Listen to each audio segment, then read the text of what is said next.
One day, their wish was granted. A daughter was born, with cheeks like rose petals and eyes bright as dawn. They named her Briar Rose. To celebrate the princess's birth, the king invited all the good fairies of the land to a grand feast. 13 fairies lived in the realm, but the king had only 12 golden plates, so one fairy was left out. One by one, the 12 fairies stepped forward, each bestowing a gift. She shall be graceful, and kind-hearted, and wise, and very beautiful. But just before the 12th fairy could speak, the room grew cold.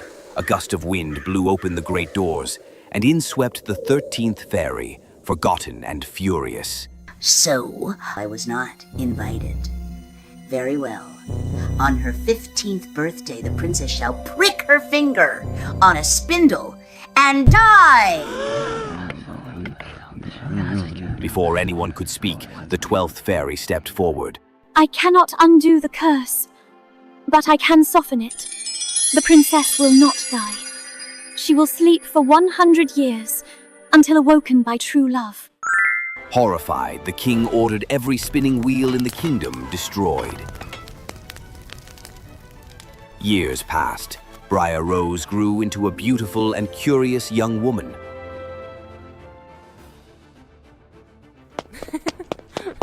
On the day she turned 15, while exploring the castle, she found an old spiral staircase she had never seen before. Up, up, up she climbed, until she reached a tiny room at the top of a tower, and inside an old woman sat spinning. Would you like to try, dear? Innocently, Briar Rose reached out, and the moment her finger touched the spindle, she fell to the ground, fast asleep. The curse spread like a whisper. The king, the queen, the maids and guards, even the animals in the courtyard, all fell into a deep slumber. Around the castle, a forest of thorns sprang up, thick, twisted, impenetrable. So the castle slept, forgotten by time. 100 years passed. Tales of a sleeping beauty hidden in a thorn-covered castle became legend. Many tried to find her. All failed. One day, a brave young prince heard the story, and something stirred in his heart. I will find her. With sword in hand, the prince reached the forest, but the thorns did not fight him. They parted gently, as if the time had come. He climbed the castle steps, past the sleeping guards, and finally entered the room where Briar Rose lay. She was as beautiful as the story said.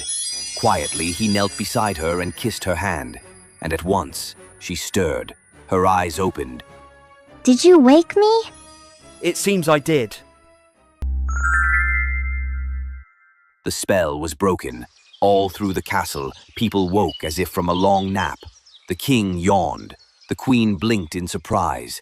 The cooks stirred their pots. Even the birds began to sing again. And Briar Rose looked at the prince, her heart full of wonder. They walked through the sunlit halls together, laughter echoing behind them. Not long after, they were wed in a joyous celebration.